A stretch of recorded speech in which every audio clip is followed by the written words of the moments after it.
Sabe, é muito provável que aí na sua casa agora mesmo tenha um pacote de macarrão ou de biscoito que começou a sua história aqui. A gente vai desvendar hoje como é que uma pequena padaria de família, lá numa fortaleza que ainda nem era industrializada, conseguiu se transformar numa das maiores empresas de alimentos do planeta. Essa é a saga da M. Dias Branco. Uma história, olha, de visão, de uma estratégia implacável e, claro, daquela capacidade de transformar a farinha e a água num verdadeiro império. Olhem só para esse contraste. É impressionante. De um lado, a padaria imperial, lá de 1936, um negócio totalmente artesanal no coração do Ceará. Do outro, um colosso industrial com faturamento bilionário e uma liderança de mercado que é, assim, absoluta. A jornada entre esses dois pontos é uma das mais fascinantes do capitalismo brasileiro. E para a gente entender como isso aconteceu, a gente precisa voltar para o comecinho de tudo. Para a gente conseguir decifrar essa transformação, vamos seguir um roteiro bem claro, tá? A gente começa com a semente, plantada lá em 1936. Depois, a gente mergulha na Revolução Industrial liderada pelo Ivens Dias Branco. Em seguida, vamos ver como eles construíram uma verdadeira fortaleza econômica.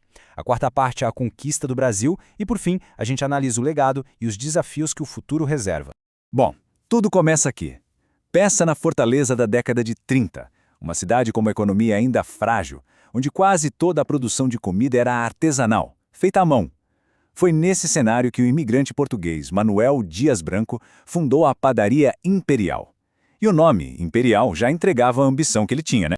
E aqui, neste ponto, o jogo muda completamente. Em 1936, o Manuel cria um negócio que prospera, sem dúvida, mas é em 1953 que o filho dele, Ivens Dias Branco, entra na empresa com só 17 anos e ele chega trazendo uma visão que ia mudar absolutamente tudo. Ele não pensava em pão quentinho, ele pensava em produção em massa, em logística, em escala. A mentalidade artesanal estava com os dias contados para dar lugar a uma ambição industrial gigantesca. E então a gente entra na segunda fase, a Revolução de Ivens. É aqui que a padaria vira indústria de verdade. O Ivens teve uma sacada genial. Ele percebeu que o futuro não estava no pão fresco de todo dia, mas sim em produtos que duravam mais, eram baratos e fáceis de transportar, como biscoitos e macarrão. Eram os produtos perfeitos para alimentar a população enorme do interior do Nordeste. E essa decisão, em 1980, de mover a fábrica toda para o Eusébio, ali às margens da BR-116, foi uma jogada de mestre. Pensa bem, primeiro, significava acesso direto à principal rodovia do país para escoar a produção. Segundo, espaço praticamente infinito para crescer. E terceiro, a criação de um polo industrial em volta da empresa. O Ivens não estava só construindo uma fábrica, ele estava projetando o futuro logístico de todo o império dele. E essa citação ilustra perfeitamente a arma secreta da empresa. Enquanto as gigantes multinacionais focavam nos grandes supermercados das capitais, a M. Dias Branco travava uma verdadeira guerra na logística. A frota deles chegava de madrugada nos mercadinhos do sertão, nos lugares mais remotos que se possa imaginar. Num país continental como o nosso, com uma infraestrutura muitas vezes precária, essa capilaridade, essa rede de distribuição super densa se tornou uma barreira simplesmente intransponível para qualquer concorrente. Pois é, e com a produção e a logística dominadas, faltava controlar o coração do negócio, a matéria-prima. É aqui que a gente entra na terceira fase, a da construção da fortaleza. É aqui que a M. Dias Branco cria o seu fosso econômico, uma vantagem competitiva que é quase impossível de ser copiada. O nome dessa estratégia é verticalização. E a lógica por trás dela é simples, mas poderosíssima. A indústria de massas e biscoitos depende basicamente de duas commodities: trigo, para farinha, e óleos vegetais, para gordura. Numa economia como a do Brasil, que sempre sofre com a volatilidade do câmbio, ficar refém dos preços do mercado internacional para comprar matéria-prima era um risco enorme, constante. A M. Dias Branco decidiu que não ia ser refém de ninguém. Eles fizeram isso em dois passos, assim, super decisivos. Primeiro, em 1992, construíram o próprio moinho de trigo, que se tornou simplesmente o maior do Brasil. Eles passaram a importar o trigo direto dos navios e a produzir a farinha com a especificação exata para cada produto. 10 anos depois, em 2002, eles fecharam o ciclo, inaugurando a fábrica de gorduras e margarinas. Eles se tornaram seus próprios fornecedores, garantindo custo, qualidade e, claro, margens de lucro muito, mas muito superiores às da concorrente.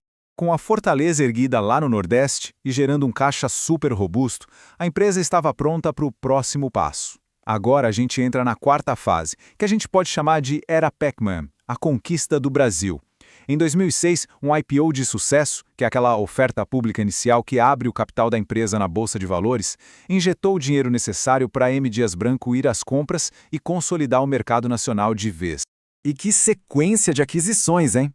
Em 2003, a compra da Adria transformou a M. Dias Branco de uma líder regional em uma líder nacional da noite para o dia. Em 2008, eles compraram a Vitarella, que era a sua maior e mais agressiva concorrente no Nordeste. Depois, consolidaram ainda mais o domínio com a Pilar, em 2011. E aí, em 2018, veio a tacada de mestre. 1 bilhão e 550 milhões de reais. Esse foi o valor pago pela Piraquê. E olha, a Piraquê não era sobre aumentar o volume, era sobre prestígio. Com suas marcas icônicas como Goiabinha e o biscoito de presuntinho, a Piraquê abriu as portas do mercado premium do Sudeste, um segmento com margens de lucro muito mais altas que a M. Dias Branco ainda não dominava. E essa tabela mostra como tudo se encaixa perfeitamente. Eles criaram uma arquitetura de marcas genial. Lá no topo, as marcas premium, como Piraquê e Jasmine.